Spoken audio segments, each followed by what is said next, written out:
Good morning, good afternoon, good evening from Opportunity International. My name is Lydia Balfewa, a Senior Program Manager at Opportunity International.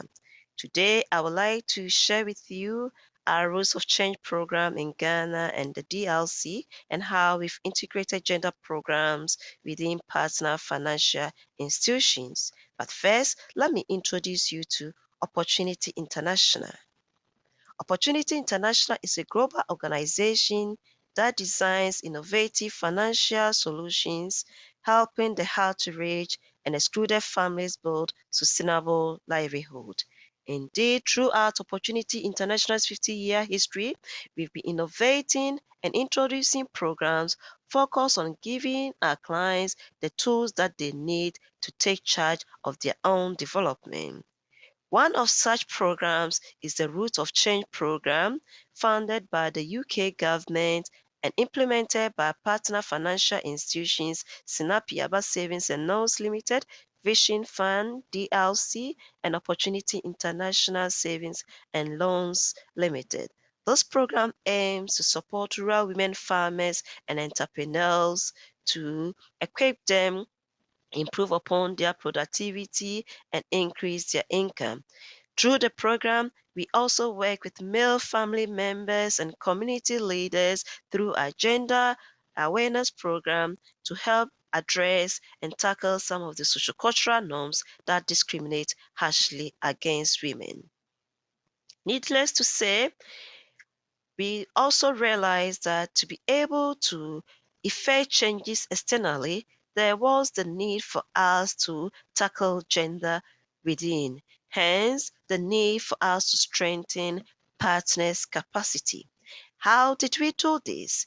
Gender experts through consultants were contracted to do gender assessment, reviewing partners' institutional data, conducting staff engagement survey, using various best practices tools such as the gender mainstreaming questionnaire to really help us understand the gender policies and practices within each of the partner organization.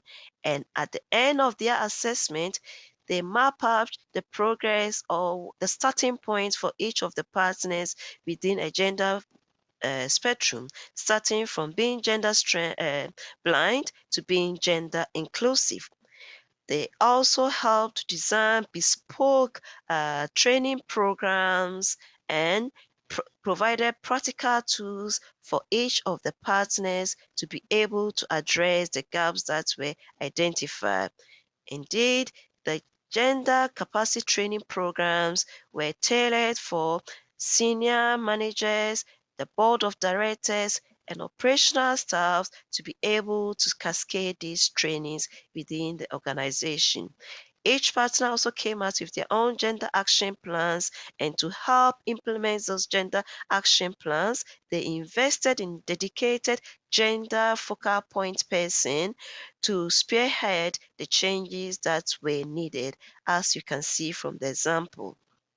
Indeed, there was also the need for us to continue to monitor the progress being made, and systematic ways were identified to regularly update this and incorporate this into management decision making.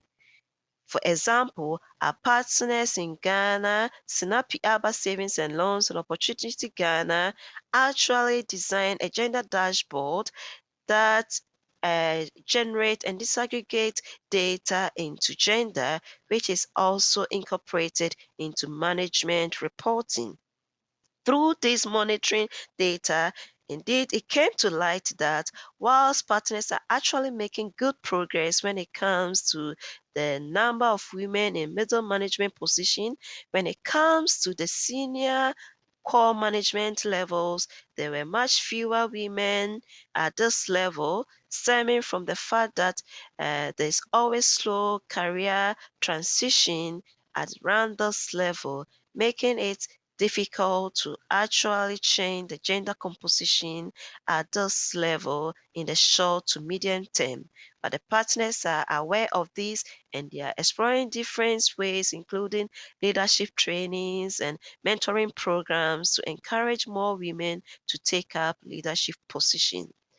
We also finally had our gender expert now going back to each of the partners after 3 years of implementation of their gender action plans to assess where they are at, and we really look forward to sharing our findings with you in the near future. To conclude, I would like to say that our gender mainstreaming journey has demonstrated that this is a process of gradual strengthening that add values to program work. Indeed, as more of the partners became gender aware, they came out with innovative solutions to address the barriers that exclude women from having access to financial services. This, however, requires an involvement or investment of resources, stakeholder engagement, and dedicated staff equipped and trained to drive the change. And if you get the balance right, the results can be phenomenal. Thank you so much.